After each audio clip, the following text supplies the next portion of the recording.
Alright, hi everybody, it's Bonkai922, ready to do my fairy tale episode review. But before I go into that, I already got like, let's see, 2 or 3 comments. The Rock and Beast Mode 1994, and they've assured me, oh, you got trolled, man, they're not, you know. So I'll take that in strides. I say, okay, fine, as long as it's not, But anyway, I'm gonna do another video after this about fairy tale. You'll see what it's about. Anyway, episode 107.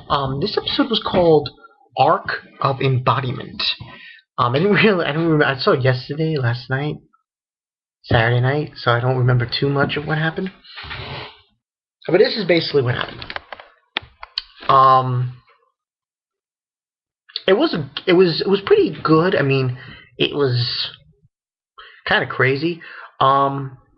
The fights that were happening in this episode 107 was basically, you get a little bit of Natsu, but not until the very end, or middle of the episode.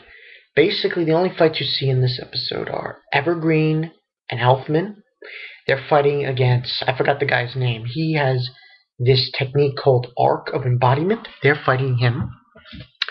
And then you have Gray, Loki, Kana, and Lucy. They're fighting Caprico. Caprico, there's something about him.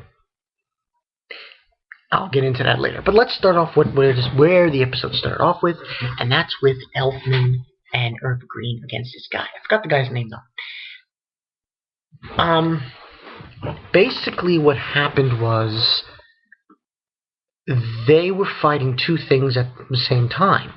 They were fighting this beast, this thunderclap beast guy thing, metal thing that this guy had called Thunderclap.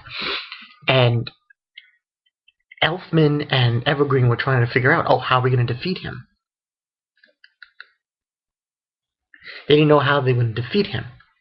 So, what ended on happening was, trying to figure out what happened. Oh yeah, that's right. Basically, they were saying, Evergreen's talking shit. He's like, oh, he's not doing that. We're gonna fall off the cliff. And there's basically a cliff, and he's like, I'm the only one who can fly. Evergreen said. So Elfman gets this crazy idea. He throws Evergreen so he could fly.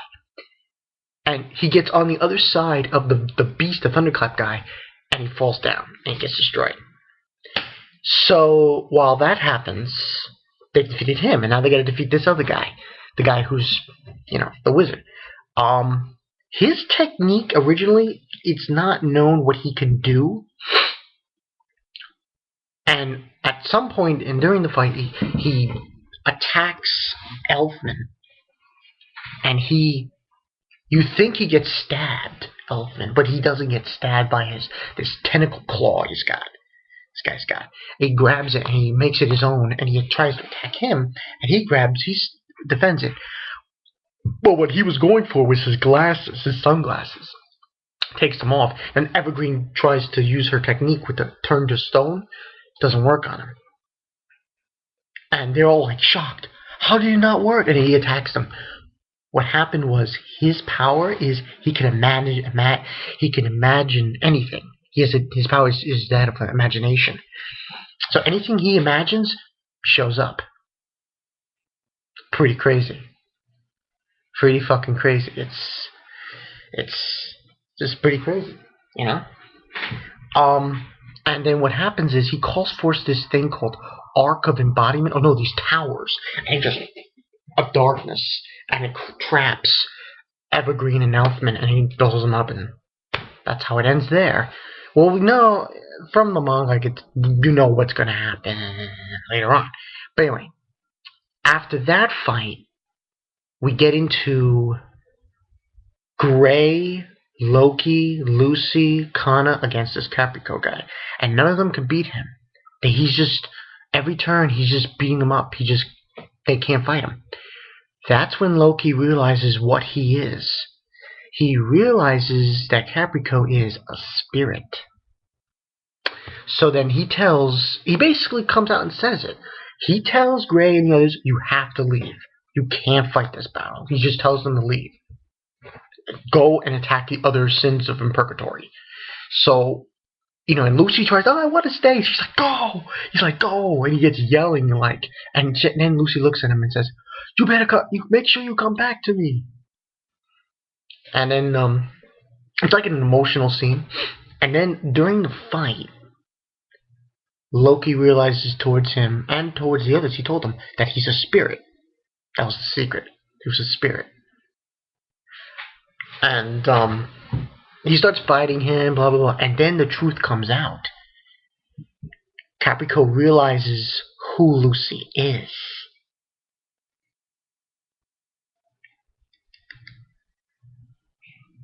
What he realizes is that Lucy is the daughter of Layla Heartfilia. And he's like going crazy. And he's like, oh shit. And then he intends to go and kill Lucy when he's finished with Loki.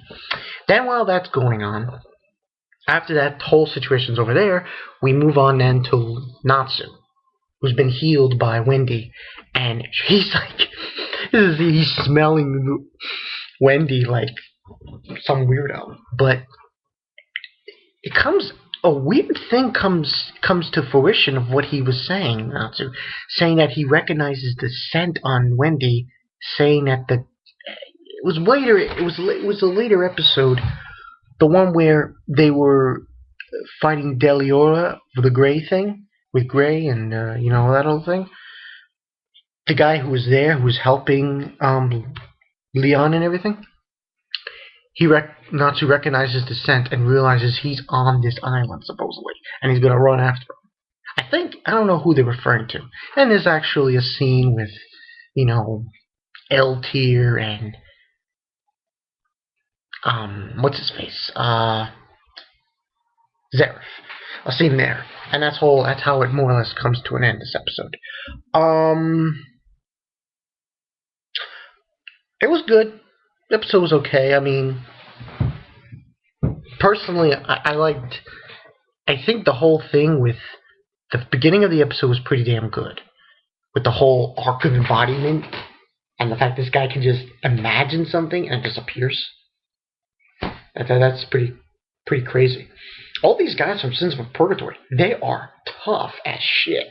I'm still surprised that these... beating Hades and everything. It was just crazy. But anyway, basically that's what happened in this episode. Personally, it was okay. It was an interesting situation happening. I think in the next week's episode, you're going to see more of Natsu.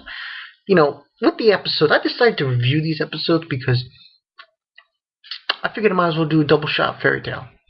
Since now I've become should I call myself a Taily-tard? No. But I am becoming a Fairy Tail fan very quickly. And, that's all there is to it. But this was a good episode. I think last week's, though, was a little bit better. A little bit better. But this coming week should be good. Should be interesting. By getting up on that Fairy Tail dub. But yeah, that's all I have to say. Good episode. Let's move forward. Let's see what happens. Wondering who Natsu's going to fight next. So, we'll see. It's been BondCon922. See you guys later. And like I said before, after this video, I'm doing another video right after. Then I guess I'll take a shower. It's going to be related to Fairy Tail. And I'm going to bring up a question that, well, a lot of people already know, but I'm going to bring it up anyway. But anyway, this was a good episode. 107. Not too bad. I personally I can't wait until they get up to, I'm trying to think. When they start showing the Carlinagia, the dragon. That's going to be awesome when they fucking put that in, That's going to look fucking epic. Really epic. Especially the sound of the voice of the dragon. But anyway, this has been BondCon922, Fairy Tail episode, 107 review. It was okay. Let's see next week's. Next week should be better. Next week's actually will be better because Loki's going to continuously, he's going to fight Caprico really well. Big gun fight there. And it should be interesting. So, see you guys later.